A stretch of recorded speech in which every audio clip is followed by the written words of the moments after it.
Good morning, good afternoon, good evening, I guess, to all of you. Hello and welcome to this first episode of our new and potentially slightly improved iteration of FDG-TV for this year's 2021 conference. It's our second year of doing this weird and wonderful experiment where we hang out and talk with researchers who are taking part at the Foundation of Digital Games Conference to talk about games research. I am your host, Thompson. I am the best host that no money could buy. And in keeping with FDG's requirements to have at least one US academic involved in these absolutely horrible state of shenanigans, please welcome back my co-host, Anne Sullivan. How we doing? Hey Tommy, doing okay? How are Good. you? I'm all right, I think. So one of the things, we're back, which is great. And one of the big reasons that we got to come back was that we didn't receive a lot of negative feedback from last year's run. That's true. I'm not sure we actually received any positive feedback though. Details. But when you consider it in a vacuum, it meant we'd done our. The absence of negative feedback means that it was excellent. And absolutely, especially in academia.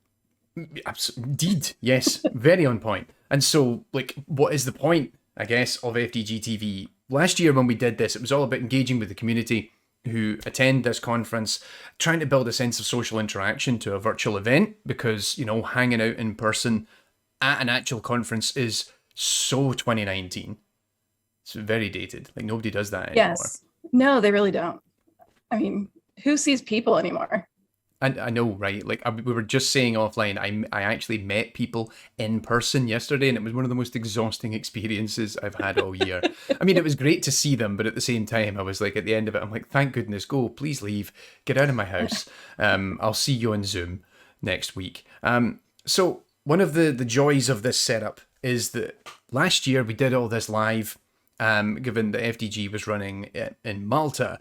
This year, on the other hand, FDG is running over in North America, in Canada specifically, and as a result, we have the joys of time zones, because you've got three people based in continental Europe who are involved in this production, and Anne, of course, being our resident Yank to keep on top of us. Yes, I bring the Yank. I don't even know what that means. But as a result, one of the things that's happening is, even though that you're watching this live as it's premiering on YouTube, and there's hopefully some wonderful chat going on right here, all of this is pre-recorded. We're not actually delivering this to you live. And so this is really good, because it allows me to get around all the technical mistakes that might occur. We might lose the image. My language is always problematic. So think of this as the camera-ready version of FDG-TV. So, like I said, this is actually premiering on YouTube, meaning you can participate in the chat that's happening now while the show is airing, but I'm talking to you from the past. We can't retroactively edit the show based on your feedback, but we have submitted a research grant proposal to experiment with this. It'll take us a couple of years for the grant to actually get the grant approved. We'll probably do half the research. Technically, then once you have the grant, you could come back and fix it. Back to the FDG TV. I didn't even think of that joke. Now my mind is just breaking down a little bit. So yeah, we've got a great program in store for you this year. We've got a bunch of familiar faces. Us. Hang on, you're over there, and I'm here. So you've got us. We've actually got a whole bunch of new guests, of course. Everyone who has been will be presenting their work this week. We've got a slightly different format this year, in that all of our guests that we're bringing in to talk to us, we're actually talking to them before their paper is presented at the conference, but we didn't want to use that as a mechanism to spoil it. So we're kind of giving you a taster, a teaser, if you will, of some really cool stuff that's coming up throughout the week, and that will encourage you to go and check it out. Yes. And, well, we kind of abandoned Mike Cook somewhere in the middle of the English countryside. Yeah, we figured he could figure it out. He's very resourceful. The FDG people gave us a certain amount of budget, and they were we were like, right, that's enough for maybe a return train ticket to the darkest corners of England. But really, what we did is we just got him a cheap camera and left him alone in the English countryside, and as he wandered his way through, we just figured we'd see what happened.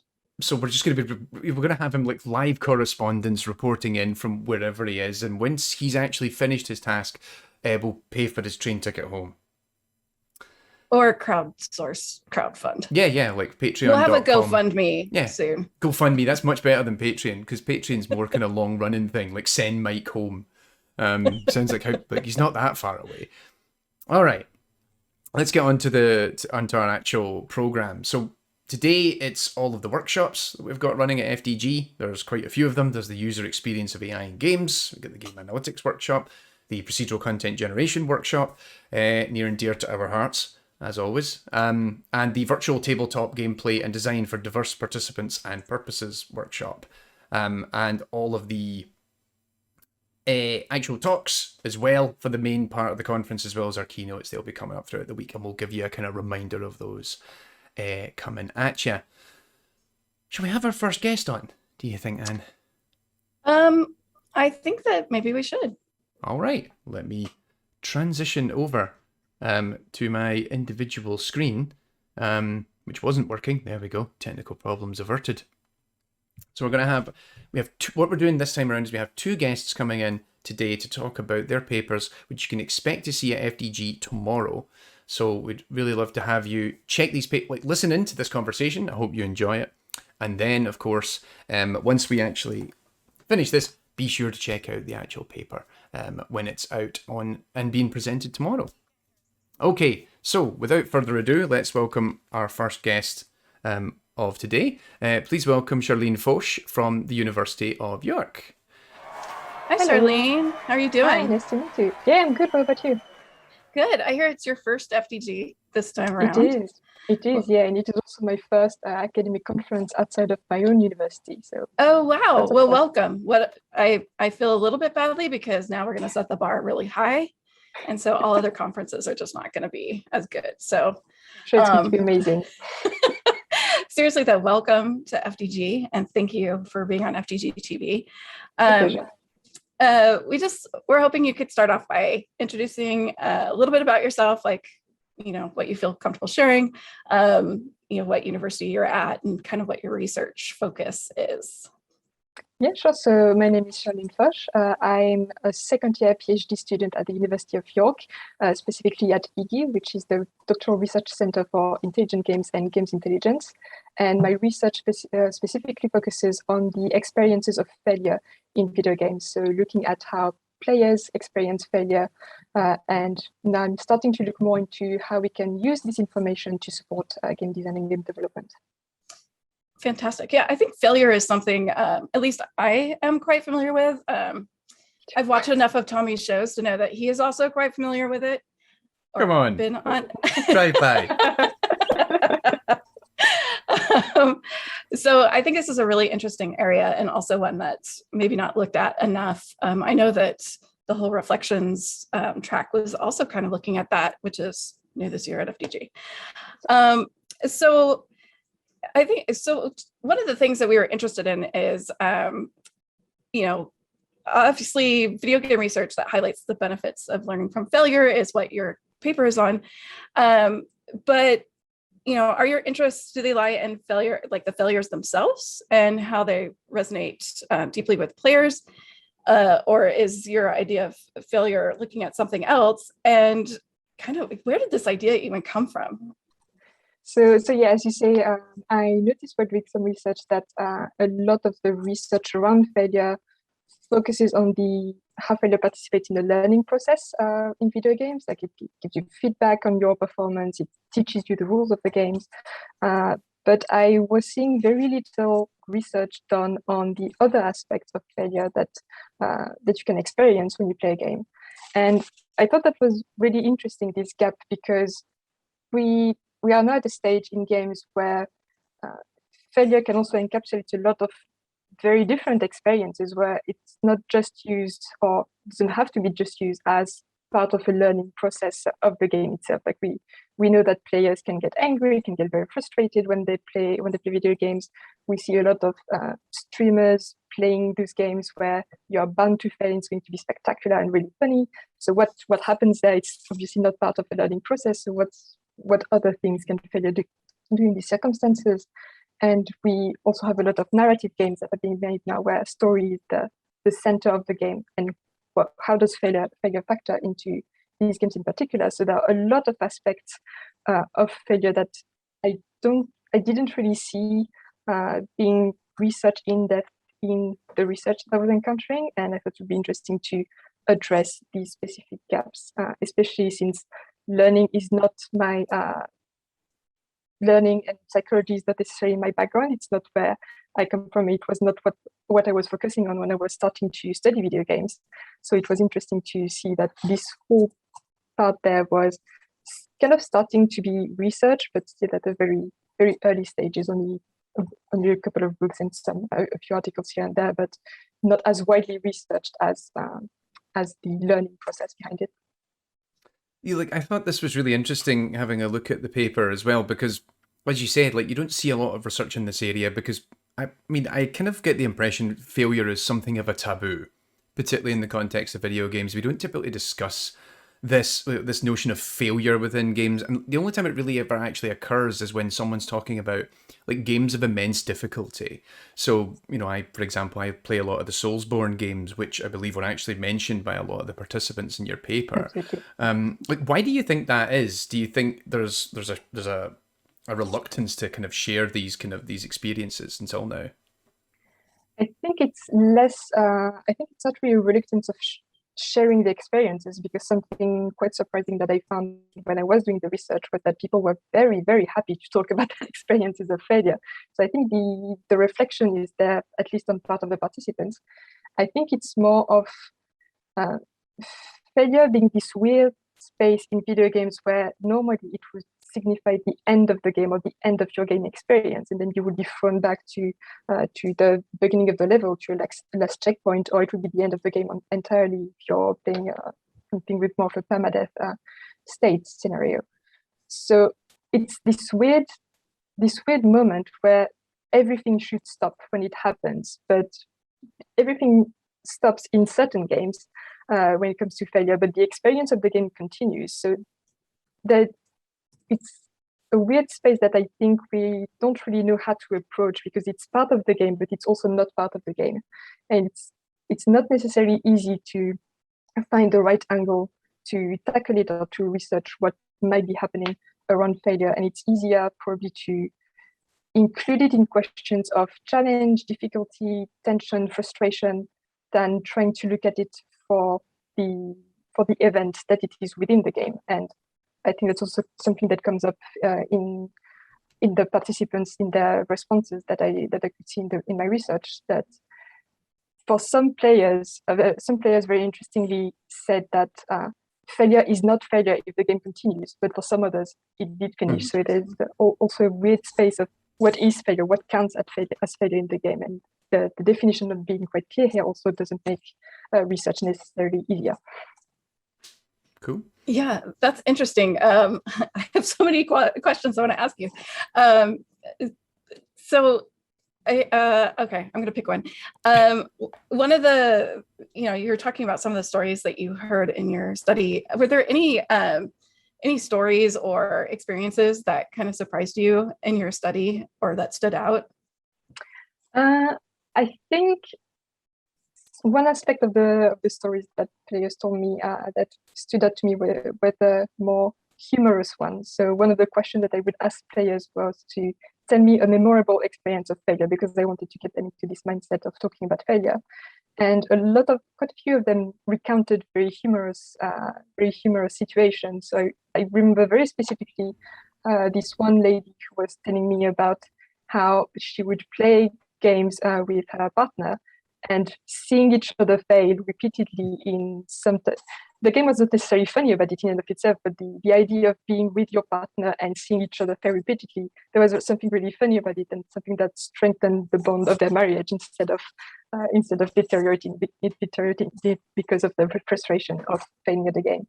But I think something that really, more generally, really surprised me in those responses was how in-depth people seem to think about failure, and the way they describe failure as this mechanism that allows them to engage with the game that they play on a deeper level, and really encourage a kind of reflection of their own relationship with the game and the game that they play as a medium. They're going on to failure being this trigger that leads them to explore different aspects of the game that they hadn't considered, or the relationship with video games as a whole. It was a real richness of how failure pushes them to go beyond what they thought they knew of the game or what they thought they felt about a game. That was really interesting. But did you find there was particular patterns, I guess, when we start talking about difficulty, I already mentioned like Soulsborne games. Was there specific genres of games and specific responses that emerged as a result of this study and like what failure brings to the game or like what their perception of failure was? So I think I had a lot of different types of players in this study, mostly people coming from PC and console gaming. But when it comes to the games that they play, the Soulsborne games were mentioned a lot. They also had quite a lot of participants talking to me about multiplayer games, so where failure was more of a collective experience than an individual one. And it was really interesting to see that there was quite a lot of contrast even within the players who play those games. So there were quite a lot of people who acknowledge that failure makes them feel very frustrated, that it can sometimes lead them to quit a game, and maybe if they have the determination to come back to it later, then that's what they will do. And for some others, failure is just another step on the way to progress, so they will just take it in stride and they continue playing. So the two very different attitudes towards failure that I think comes back in most of the games that they play. And interestingly, I think multiplayer games were a very different beast entirely, because there is this collaborative and competitive element that doesn't exist in single player games, or exists on a very different level at least. So it was very interesting to see those patterns kind of emerge, not necessarily based on the type of game that they play, but more from the attitude that players have towards failure. It's really, there's so much interesting stuff. I can't wait to see your talk, actually. So one of the themes of this for FDG this year was diversity and inclusion. And I know in reading your paper that you took some steps towards this when you were actually disseminating your survey. And I was curious if you could talk a little bit more about that and kind of what your rationale was and how it might have affected your data and conclusions. I know that's a big question. It is a big question. It's a very interesting question. And I knew from reading papers that the male population was very much overrepresented in a lot of research about games. When you looked at stats from participants in different studies, it's very easy to see that it's much easier to get a lot more male participants. And I wanted to try and balance that out and try to recruit women and non-binary and people who identified as anything other than male to try and even at the numbers. But even then, I had predominantly a male population. I think it would have taken more time and different strategies. I think if I were to do it again for an upcoming study, I know I would look at different groups and take more of the time to really dig into the topic further. As to how it affected the results or the data that I collected, it's not easy to say because that wasn't necessarily the focus of the questions that I asked, but I do think that it would be worth investigating further in further studies, because I do remember specifically one participant who was a woman and who talked specifically about the experience of being a woman in multiplayer games and how failing as a woman in a multiplayer game kind of can bring very toxic attitudes towards her because of, I think we're all familiar with the way some players can be towards women in competitive environments. So that definitely factored into her gender identity affected her experience of failure. And when I saw that response, I was wondering if there was something more to be investigated there, and if the experiences of failure that you can experience when you do not identify as a man can also the experiences of failure that you experience in your everyday life can also change the way you experience failure in different contexts in video games, for instance. So if you take them differently or if you respond to them differently, maybe that would be an entire study for itself. And it would be the same for, I think, all kinds of differences and all kinds of approaches to diversity that would be interesting to look at probably. I remember on Twitter recently, there was a whole discussion about difficulty and accessibility. So maybe failure can also factor into that, and how the way we design failure can be very different for different people, and how respond to failure can also be very different depending on our circumstances. Yeah, those are such great points that, I think it's great that you're bringing them up, because some people may not think about that fact of how different people might experience failure differently. And as you say, it's something that we don't talk about enough anyway. So we're going to need to wrap up soon, but just real quick, is there anything at FDG in particular you're looking forward to this week? I know I'm going to put you on the spot here. So many things. Look at the program.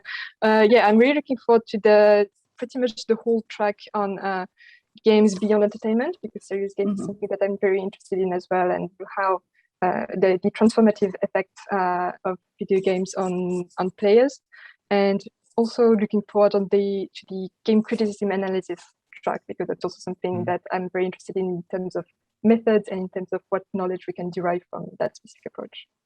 Absolutely. Well, thank you so much for joining us. It's been really interesting chatting with you. And I wish I could be taking notes right now, because there's a lot of stuff that I want to think about further. So for those of you out there that want to see Charlene's talk, the paper is Slow Down and Look: Desirable Aspects of Failure in Video Games from the Perspective of Players. And it's going to be in the Game Design and Player Experience track, Tuesday, August 3rd at 10 a.m. Eastern, 8 a.m. Pacific, 4 p.m. BST. It is the second talk of the session. So again, thank you so much. I don't know if you want to, Tommy, did you want to? I've just got to press the buttons, but yeah, I'm really excited to actually see this talk tomorrow. Really interesting body of work, and I think I'm already, I think Anne and I are both in the same position, that the longer we're talking with you, we're like, oh, we've got so many more questions, but we'll wait. Yeah, that's a good sign. We'll let you actually do the presentation first. Yes. I think that's fair. Absolutely. But I hope you enjoy your week here at FDG. I hope you have a great time at the conference, and best of luck tomorrow. Yes, and welcome again. Thank you so much. Right. Alrighty, here we go. So please give a warm thanks to Charline for her really interesting body of work. So be sure to check out that paper tomorrow. In the meantime, it's time for the middle part of today's FDG-TV. So we decided, like I said at the beginning, we wanted to do something a little bit different.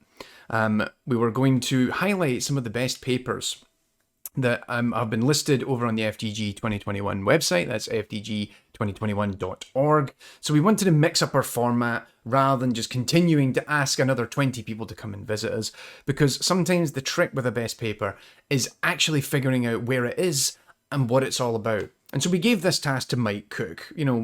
England's, he's a man who just loves giving himself more time-consuming and pointless tasks. England's answer to a question no one asked, someone left in the production notes, which I thought was actually quite a sick burn, and I figured we'd just take a moment to put it in there. But Mike and I've known Mike now for about too long, I think, officially. He's a fine connoisseur of the best paper. And so we sent him out into the English countryside to go and find out where they are, what they're all about, and report back. So, welcome to Best Paper Watch.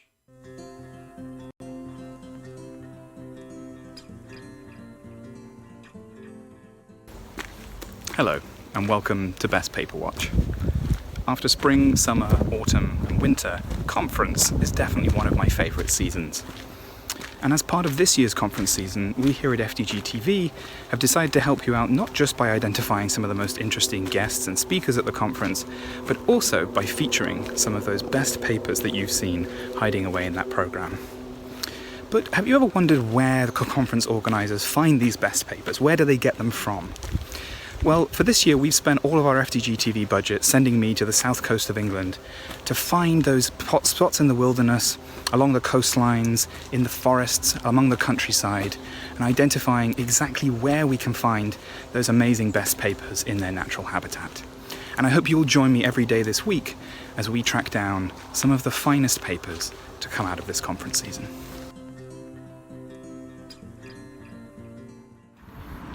Now, when it comes to tracking down best papers, many of them are actually quite hard to find. Lots of them like secluded areas, out of the way, they're very shy, and that's one of the reasons why we only manage to come together once a year somewhere like FDG to see the ones that have been collected over the last 12 months.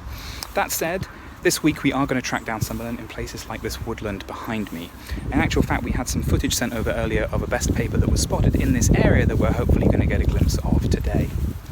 Now, that paper that you just saw a brief glimpse of there, I believe that was actually a grounded theory of accessible game development. Now, in this paper, the authors look at the issue of game accessibility, which, as we all know, is very important and growing in importance as other game developers and publishers around the world get interested in it. But one of the things that the authors do in this paper that really sets it apart is they've conducted a series of interviews with game developers during the COVID lockdown and asked them questions like, what do they think accessibility is? What are their views about it? What are the things that are stopping them from getting involved in accessibility or sort of slowing down the development of their studios? And in doing so, they've identified a host of interesting reasons why accessibility is hard to come by. For example, they found that many people find that they're not sure who to talk to at their development studio about it. Sometimes there's not enough resources, whether that's time or money. Or in some cases, being concerned that accessibility clashes with the game's design in some way. Now, this sort of wide-ranging interview spans so many different people and so many different views, and that's why this paper is so important, because it gets us that perspective on this topic that we don't normally get. So make sure you have a look and read through some of the excellent quotes that have been picked out by the authors too, and of course their overall findings at the end.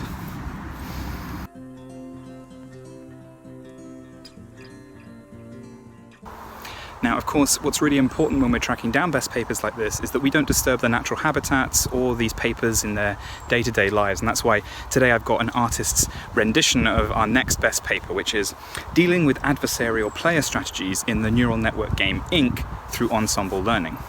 So in this paper, the authors are talking about a game called Ink, in which players have to communicate a word to one another by drawing it on some digital paper, while a neural network tries to guess the code word by looking at what they've drawn.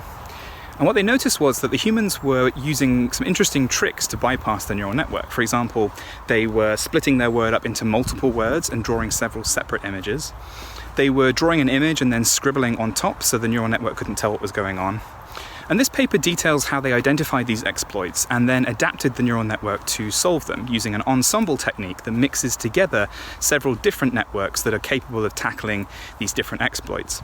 And they show that on their own, you can target a particular exploit and train the network to solve that particular one, but then it'll be bad against the other exploits, it'll be bad against the general task of playing the game. But if you build this system that sort of combines all of these exploits in different spaces and different parts of the neural network, what you end up with is something that's more than the sum of its parts. It's able to tackle all of these exploits while still playing the game effectively. Neural networks are becoming a bigger part of game design, and so looking at how they can be exploited and how we can sort of fight back against that by designing our AIs to be better is a very interesting and worthy topic. I'm very glad we didn't disturb it today in its nest, though.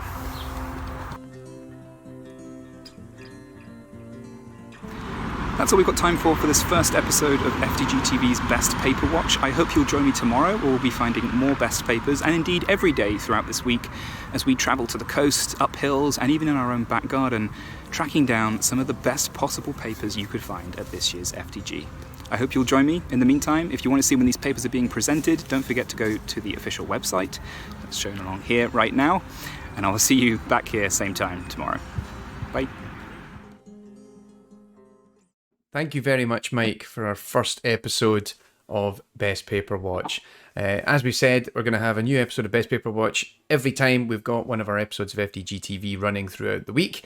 And until Mike finishes checking all those papers, we're not letting him come home. And sooner or later, that means he's going to suffer the wrath of the British summer weather. So he's probably going to get wet. But more importantly, we've got our next guest in for this evening, morning, I guess, depending on wherever you are in the world. This Afternoon. weird liminal space that we're all sharing Indeed. together called So- planet. Yes. Please give a warm welcome to Naomi Burgess. Yes. Hi, nice to meet you. There's a sound of applause happening. We'll put some honks in afterwards in the edit. Okay, excellent. Welcome, Naomi. Yeah. So I've heard that this is your first time at FDG. Is that correct? It is. It is. Awesome. And it's kind of weird because as I was sort of talking about a bit earlier, sorry, I'm just trying to get my thing set up. There we go. It's kind of an interesting space that I've been inhabiting for the past or the past year, really, because this is my first sort of this past year, I think, has been the first year that I've been seriously doing conferences and things like that. And the fact that like I haven't really been able to sort of because for me, something I like to do, like something I really like about conferences is being able to be there in person and being able to almost like separate, like because if I have a lot of stuff going on like electronically, like sometimes, especially if I have a lot of servers going on in Discord, it can be like a bit difficult to be like, okay, so I need to like sort through all of like the internet, the jumble of things that is my internet life. It can be nice to sort of like separate that almost from my physical presence, I guess, at a conference, and be like, okay, I'm here right now and I'm doing this thing and I'm meeting these people. But I honestly, this is probably like definitely the next best thing towards, I think it's because nobody else is daft enough to do something like this. Where it's like we're gonna record this kind of video series and put it up and whatever else. So we can blame the production team because it was their idea last year. For letting me on. No, I'm just kidding. No, we are happy to have you on. It's the fact they keep letting us do it. I think that's the bigger thing. That's we were just talking about failure and about learning from failure, and maybe that is some failure they could learn from. I don't know. Yeah. Anyway, no, it's fantastic to have you on, and welcome to FDG. We're so glad you could come, and welcome to FDG-TV as well. But we're happy to have you. I'm glad to be here, honestly. So let's. Go for it. Oh no, okay, I'll do it. So let's get into your research because. Interestingly, we went away. We did our reading in advance, but I remember when we were originally putting the production notes together, our production team had written 3 talking points for me, which were bees, and that was like with capitalization and lowercase. Exactly. Absolutely. It was in all caps. There's a curve there, And so yes. you decided to do a body of work which is about beekeeping. Yeah. As a serious game. Like, how did you choose beekeeping as a topic? Are you a beekeeper yourself? I am not a beekeeper myself. The way that sort of came about was one of my co-authors, Urzina, she's at the business school at Lucerne University of Applied Sciences and Arts, but she's also a beekeeper, and that's what she does a lot of in her spare time, is taking care of bees. And through her connection sort of with the Beekeeping Association of the German speaking part of Switzerland, which is Bienenschweiz, that's how we sort of got connected into this idea of like, well, we were talking with them, and it was, we sort of got into this idea of like, there was obviously this gap in beekeeper training where there are all these sort of factors of like, for instance, beekeeping being a very seasonal thing. So it's difficult to sort of schedule out times to actually practice with real hives. which would be sort of an ideal situation, is being able to be like, okay, so I can practice doing certain things, taking care of the hive in certain ways, you know, that I have to do at certain times of the year, without having to, you know, meticulously plan out those sessions, especially when you're trying to plan out a training course.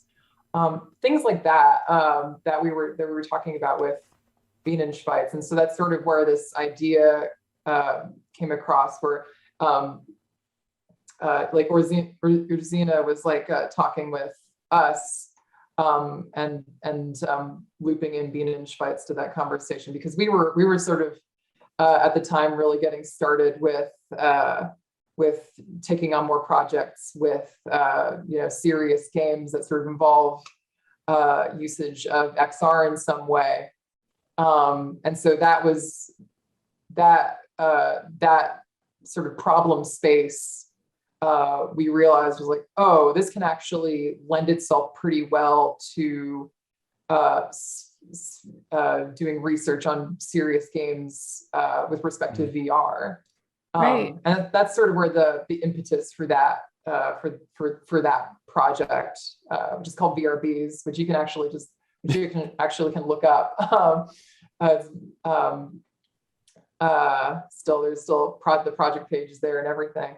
That's really cool, that you're taking something that I think a lot of people may not think about very frequently. Like, you know, I think there's, at least in the US, there's a lot of awareness that the bee populations are declining, and that's a problem. But kind of looking at, okay, well, how do we actually, you know, what are the problems, and how can we start working towards that? So with all serious games, I know that, you know, talking with the actual, like talking to people that do those sorts of things that you're trying to model is very important. So talking to beekeepers is, I'm sure, was a very large part of your research. Yes, it was, yeah. So I was curious, one of the things I always love about that is that often you'll go into one of these projects and you'll have these ideas of like, this is what it's going to be. No pun intended. And so I was curious if you have any examples of hypotheses or preconceptions of the experience that, you know, ended up shifting dramatically after your interviews with the beekeepers. So that was the thing. I had been actually thinking about this earlier, and I was like, did we actually have a lot that really changed? I think one of the things that we thought might be an interesting thing to explore, but didn't realize how important it was until later on when we started interviewing people, was, and I certainly didn't know about this because I knew nothing about beekeeping when I started working on this project, or working in this line of research, was the importance of feeling actual physical weight. And not just in the sense like, because I know there's been a lot around in terms of studies on like on usage of tactile objects with respect to XR. But I mean, but as we sort of interviewed beekeepers of varying proficiency level or competency level, it became clear that well, there actually is a purpose to you know, when beekeepers sort of take out frames of a hive and sort of really feel the weight, is because they're trying to you're essentially trying to, it's a way to determine the health of the hive, and like how much honey is on a frame, and what the distribution of the honeycomb feels like, is actually a very important tool in figuring out how a hive is doing and diagnosing certain problems that a hive might be encountering. And so that sort of became more prevalent later on, and we were like, okay, so now this is something that we're going to want to definitely explore more in the future. I think there's some parts of the paper where we talk a little bit about like fidelity and certain aspects of like physical fidelity that that we want to be able to that are really key to reflecting as closely as possible to how those elements appear or feel in real life. And feeling the weight of a honeycomb was one of those, turned out to be one of those things. Yeah. So we read, as Tommy said, we read your paper, and I know that was something that I was like, I'd never even thought about. And especially when you're coming into training and thinking about VR and whatnot. So that was particularly fascinating. Exactly. I guess that tactility, I mean, was that the rationale that drove VR as the technology you would use from the get-go? Because you come into that there, like, was there any other reasons that drove the desire for VR, and did you have any second thoughts about it, like as the study progressed, that maybe parts of this game would have worked better outside of a VR framework? I think in terms of what really drove the choice for VR, I think it was sort of that tactility and the feeling of like, okay, so we know that like we hypothesized that, especially from some of our earlier conversations with Bean and Schweitz, that physically lifting, being able to physically lift frames and turn them around in one's hands, and then also be able to sort of see that virtually, that combination would be very important because, yes, of the tactility, but then also being able to have that placed within a virtual world that we would then have, that we could then control based on the type of learning goals that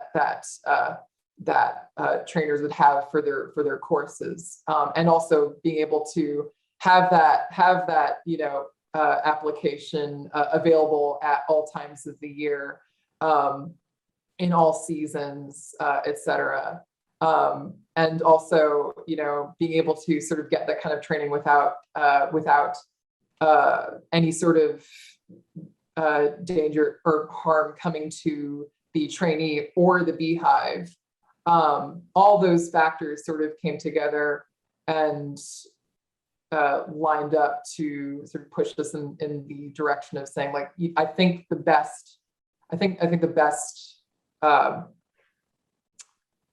trajectory or direction for this project would be exploring how this would work with VR. I think the main thing that we're definitely going to have to look at in the future for this, and this might have also been a problem even if we were doing just a PC, just a regular old PC build, is figuring out a way to like realistically render bees and move them around a virtual scene, but then also have a lot of them, because because in an actual hive, I didn't know this when we were starting on the project, but apparently in an actual hive there's thousands and thousands and thousands of bees, and that's going to be something that we're going to have to really figure out the best way to tackle in the future, because something that we really do need to, something that we found as through our research, was that a lot of the draw of this application from various beekeeper trainers and trainees is being able to see these bees like move realistically, Right, and accomplishing that. And well, there's also the fact that that when you have a VR headset, you're essentially rendering this thing, every object there twice. So right. yes, I didn't even thought about that. Yeah. So when you have like, 40,000 skin mesh renderers running around, Might need a everything is slightly rendered better. twice. Having with the experience of doing VR development myself, I'm now just having a small anxiety attack. Just bear with me. Right. Yeah. And of course, I'm guessing that, not everyone's going to have the PC power to do that. Sorry, I'm getting a visitor over here.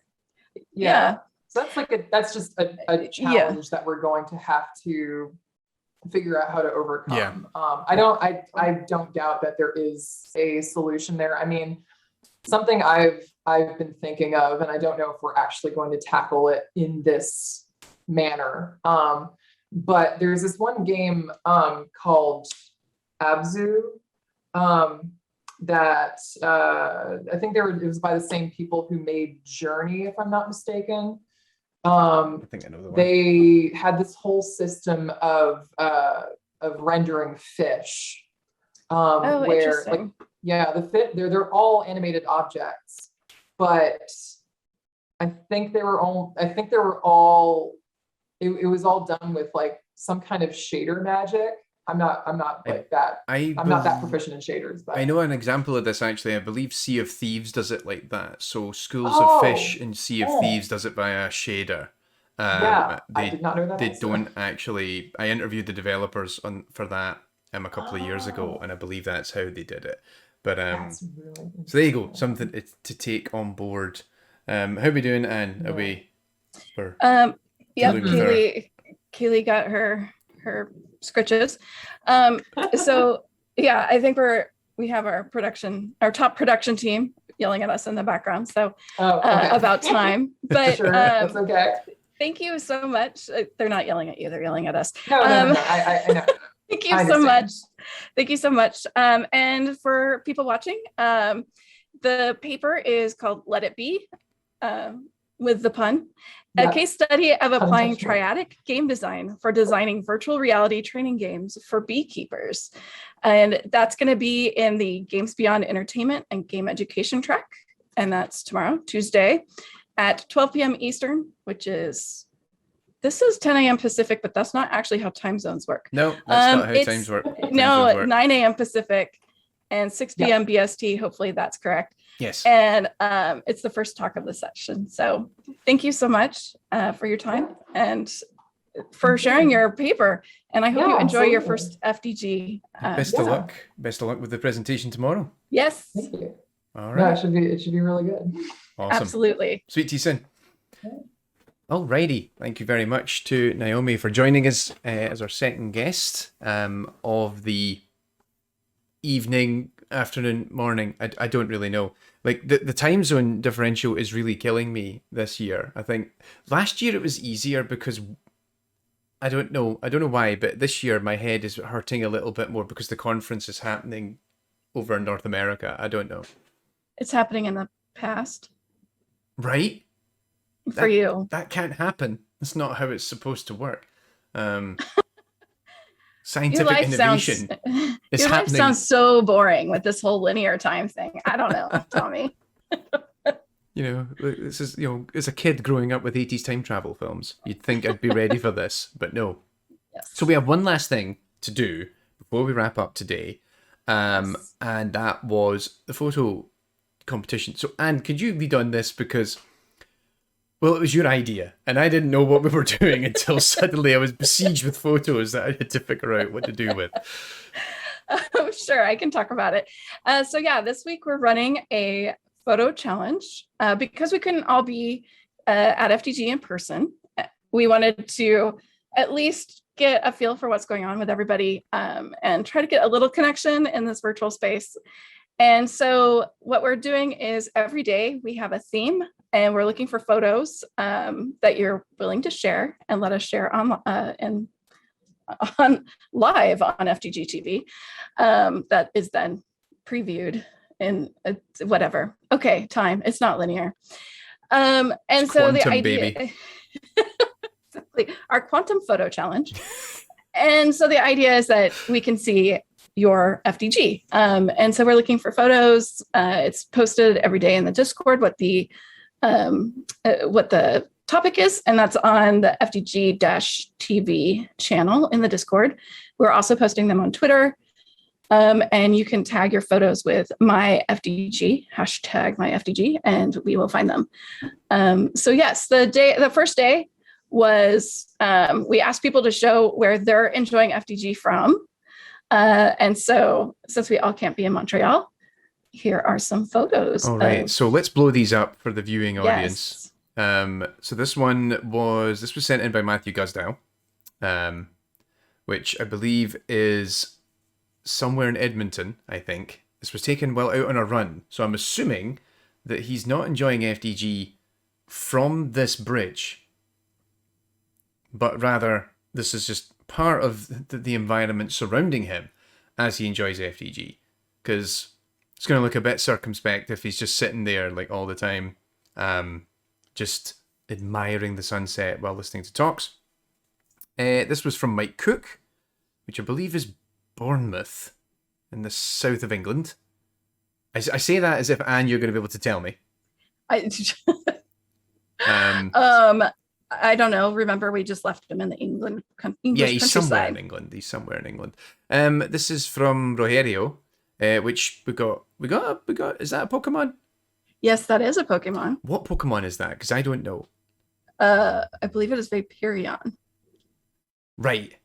You see, this is the problem. I really struggle with Pokemon. I know a certain bunch. I know my Pikachus, I know my Charizards, etc. But then it starts getting into specific corners, and then I begin to really struggle. Well, this one looks. I was going to say this looks awfully familiar, but given I never see your room from that angle, It's the other direction. Yes, my lovely FDG-TV setup. I feel bad there because I never actually submitted anything to this. So it's like, you're like, here, this is my wonderful office. And I'm like, no, my photo would just be me sitting, nursing a bottle of whiskey, probably. Next up, what we got here. This is from Tom Morer, which is also from Edmonton. I wonder if... I think that's a popular river and bridge. I get the impression that might well be the case. This is from Henrik Wartfeldt, who felt it was best to just show his, ornate prison environment rather than a photo of himself. This is from Zach, who I believe actually said in the Discord the idea was that there's fruit and vegetables being grown. This is like their landlord's garden, I believe. Actually, fresh produce. I wonder if they get to have any of that produce, or if it's just literally you get to see it, but you don't actually get to enjoy it. That's extra vicious. Just like, oh, look at this wonderful collection of vegetables I'm growing. No, that's horrible. I believe this is from our resident chief, Alan Fowler, who showed us the bush. And apparently there's some weeding that needs to be done here. Or so he says. I'm not going to judge. You should see the state of my garden at the moment. This is from Emily Helena, which yes. I noticed a Snorlax in the corner. Yes, there's a Snorlax and a Piplup. Right, there we go. I didn't know what the other one was, but I knew the Snorlax. I'm like, I know what that is. You need to play Pokemon Snap. I haven't played Pokemon Snap. You've been playing a lot of Pokemon Snap. We can't talk anymore right now. I played the original Pokemon Snap. Well, then you really need to play the second one. Okay, right. Fair just enough. as good, if not better. I mean, the rest of the desk was fine, but, Pokemon. This was sent in by Enrica Loria, which is not, hopefully that's not her house. I believe that is outside, out and about in Graz in Austria. I think that's certainly a contender for the most cinematic of the... Absolutely. Very nice. And but then again, actually, right next to it, that's Gormley. This is from the north of England, which you could tell immediately from the kind of brutal red brick architecture. Looks like the start of a really dodgy looking movie starring Vinnie Jones. This one was... That's a deep cut.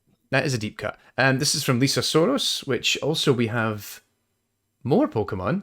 Yes, that is the Arctic version of Vulpix. See, these one, I need to work better on it, and I think this might be the last one that we had in the collection. Which, so that's our producer Antonius Leapis, who just decided, well, you could just have a photo of me. I think he might be showing off where he's at too. But this is actually the face that we see when we're doing a good job. So send help. So is there a contender, do you think? Have you got a winner in mind? Oh gosh, I wasn't judging. There's no judgment here. Everyone's a winner. Everyone's a winner. Right. Everybody gets to enjoy FDG in their own very cool space. So we will post tomorrow's photo challenge very soon, probably before this actually airs. But and we haven't decided, like, we have a list of what we're doing and we forgot to decide which one we're doing next. See, I didn't think I had any involvement in this. I just thought this was something that, I deal with the pressing of the buttons. You're dealing with Best Photo Challenge. Mike's got Best Paper Watch. And, Antonius just harangues us. He remotely. just yells at us about how long we talk. Exactly. So speaking of, we should maybe wrap this up then. Yes, absolutely. So yes, thank you all for joining us for the first day of FDG-TV. We will be here every day, hanging out with you and enjoying the conference with you. And Tommy is going to talk about what's coming up tomorrow. Because I've got those notes in front of me. So tomorrow, all of the actual main talk panels, tracks are going to open up. We have a keynote from Rila Khaled. We've got the Supporting LGBTQ Events Online panel, which sounds pretty good. As well as we also have a sponsor talk titled We've Always Been Here, Neurodiversity in Game Development, which the title alone has most certainly grabbed my interest. Tomorrow here, FDG-TV, we're going to have Nathan Partlin going to come on talking about discussing co-creativity in game development. We're going to have Jamie Kamara and Christopher Brooks come on to share their experiences on a case study of designing BIPOC games. So that's Black, Indigenous and other people of colour. This is a really interesting paper and really looking forward to having a chat with that. Also, we're going to be checking back in with Mike Cook on another episode of Best Paper Watch as we let him go to the seaside, as you saw from his photograph that he submitted to the competition already. So yeah, plenty to keep you busy, plenty to keep you coming back. Be sure to subscribe to the FDG YouTube channel so you're here ready and waiting to go when a new episode drops. And thank you, as always, for Tommy, harassing me appropriately within a fixed time frame. Thank you to our wonderful production team. Godspeed to Mike. Hope he survives the night out there. And thank you to all of you for tuning in and watching us tonight. Take care of yourselves, and we'll see you all tomorrow. Bye.